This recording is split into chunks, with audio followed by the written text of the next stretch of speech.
ये video doctor विश्वरूप रॉय चौधरी के परामर्श और रेफरेंस से बनाया गया है, जिन्होंने across the world over million लोगों को हेल्थ ट्रेनिंग दी है और ये इंडो वियतनाम मेडिकल बोर्ड के प्रेसिडेंट भी हैं। दोस्तों, हम में से ज़्यादातर लोगों को ये बताया गया है कि हाई कोलेस्ट्रॉल होना एक बीमारी है, लेकिन क्या ये वाकई सच है? चलिए देखते हैं कि मेडिकल कल्चर ने किस तरह से ये मिथ दुनिया में फैलाया है। डिसीज मॉन्जरिंग एक टर्म है जिसमें डॉक्टर्स अपने पेशेंट्स को उस बीमारी के नाम पर डराकर केवल और केवल अपने बिजनेस और मार्केटिंग के लिए उसका न केवल आर्थिक रूप से शोषण करते हैं, बल्कि उनके महंगे इलाज और दवाइयों के साइड इफ़ेक्ट से अच्छा खासा स्वस्थ व्यक्ति भी परमानेंट मरीज बन जाता है और डॉक्टर की दुकान पर बिन बुलाए आता है और अपनी खून पसीने की कमाई उसकी टेबल पर रख कर जाता है। दोस्तों, हाई कोलेस्ट्रॉल होना असल में कोई बीमारी नहीं है और ये सिर्फ डॉक्टर विश्वस्वरूप ही नहीं कहते, आप भी इसे मानेंगे इस वीडियो को पूरा देखने के बाद। चलिए एक एग्जाम्पल से समझते हैं।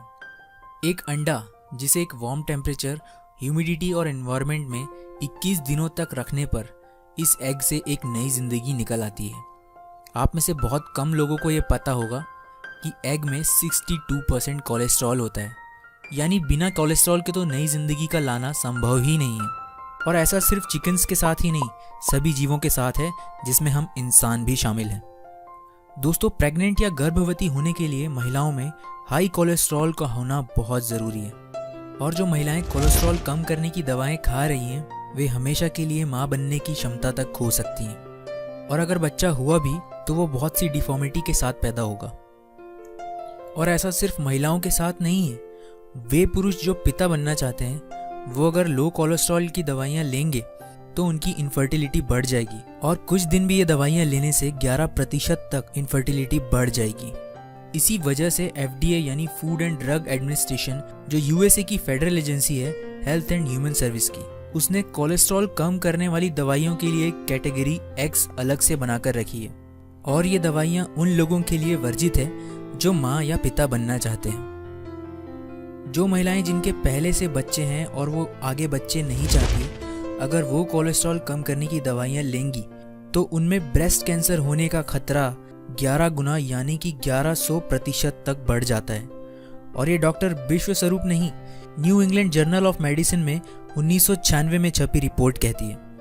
इसके बावजूद डिसीज मॉन्जरिंग करके कोलेस्ट्रॉल कम करने की दवाओं का बिजनेस धड़ल्ले से चल रहा है, जिससे chest pain, anxiety, blood cancer, infertility और भी बहुत सारे साइड इफ़ेक्ट्स उन लोगों में हो रहे हैं जो कोलेस्ट्रॉल कम करने की दवाइयाँ खा रहे हैं। University of California and Los Angeles ने 20 साल का डेटा कलेक्ट किया था, जिसमें 500 हॉस्पिटल्स में हार्ट अटैक से हुई डेथ्स का रिकॉर्ड था। 1,36,905 पेशेंट्स यानी लगभग 75% पेशेंट्स का कोलेस्ट्रॉल लेवल नॉर्मल से भी कम था। मतलब साफ है कि हार्ट अटैक की वजह हाई कोलेस्ट्रॉल नहीं है। अब सवाल ये है कि जब कोलेस्ट्रॉल शरीर के लिए इतना ज़रूरी है तो क्यों दुनिया भर के डॉक्टर्स उन दवाइयों को बढ़ावा दे रहे हैं जो कोलेस्ट्रॉल कम करती हैं?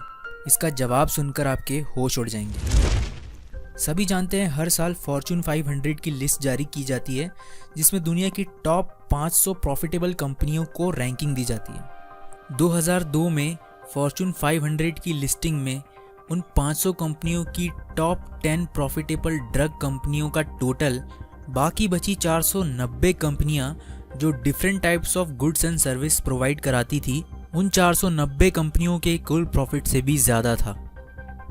यकीनन ये सुनकर आपके होश उड़ गए होंगे। और उन टॉप 10 ड्रग कंपनियों के 90% से ज़्यादा मालिक USA के वो लोग हैं जो एडल्ट ट्रीटमेंट पैनल में बैठकर ये डिसाइड करते हैं कि इंसानी शरीर में कोलेस्ट्रॉल का लेवल कितना होना चाहिए और दिन पर दिन ये कोलेस्ट्रॉल लेवल कम किया जा रहा है ताकि दुनिया में अधिक से अधिक लोग उनकी दवाइयों को खरीदें। यकीनन उनका ये बिजनेस हमारी कल्पना से भी बड़ा है। अब फ़ायदे में तो ये ड्रग कंपनियां हैं, देखते हैं नुकसान में कौन है। WHO यानी वर्ल्ड हेल्थ ऑर्गेनाइजेशन की रिपोर्ट 2011 के अनुसार हार्ट और कोलेस्ट्रॉल की दवाइयों के टोटल प्रोडक्शन का 60% इस्तेमाल अकेले भारत में हो जाता है और बाकी का बचा 40% पूरी दुनिया में। तो एक्चुअल में उन कंपनियों को मोटा मुनाफा तो इंडिया से ही हो रहा है। अब बात करते हैं सबसे ज़्यादा इस्तेमाल की जाने वाली दवा स्टैटिन की, जिससे कोलेस्ट्रॉल कम होता है। इस दवाई की खोज एंडो नाम के एक साइंटिस्ट ने की थी 1976 में।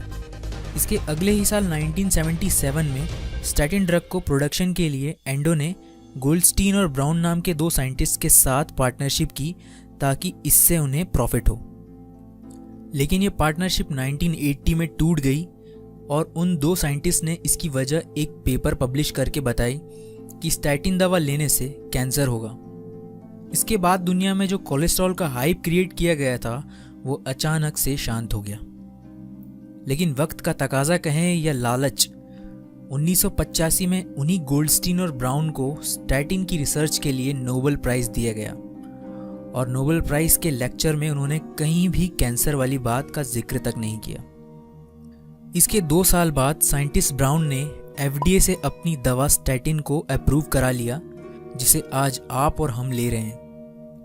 अब इसमें जो कॉन्स्पिरेसी हुई है उसमें कितने वैज्ञानिक, नोबेल प्राइज देने वाले लोग, FDA के लोग और कितने लोग जिम्मेदार हैं आप ये समझ सकते हैं। लेकिन इतना तो है, लालच में आकर इंसान इंसानियत भूल गया। एक इंटरेस्टिंग बात और है, जब 2004 में एंडो, जो स्टैटिन दवा के इन्वेंटर थे, उन्हें हाई कोलेस्ट्रॉल हो गया। तब कोलेस्ट्रॉल कम करने के लिए उन्होंने खुद की बनाई स्टैटिन इस्तेमाल करने से साफ मना कर दिया। सोचिए ज़रा इस बात को, जब इन्वेंटर खुद अपनी खोज की गई दवा को नहीं लेता तो हम क्यों ले रहे हैं। दोस्तों, इस कॉन्स्पिरेसी के पीछे इतना बड़ा व्यापार इसीलिए हो रहा है कि कोई आवाज़ उठाने वाला नहीं है इन ड्रग कंपनियों के खिलाफ।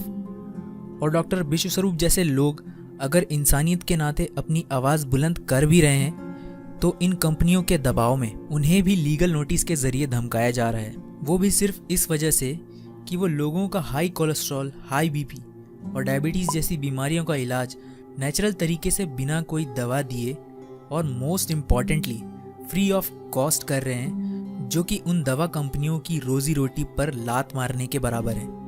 तो मैं आपको बता दूं, यहाँ पर मेरा मकसद किसी को भड़काना नहीं है, लेकिन गलत होने पर चुपचाप देखते रहने में भी कोई समझदारी नहीं है।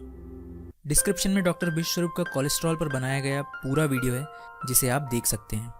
दोस्तों, उम्मीद करता हूँ कड़ी मेहनत से जुटाई गई ये जानकारी आपके लिए बहुत मददगार होगी।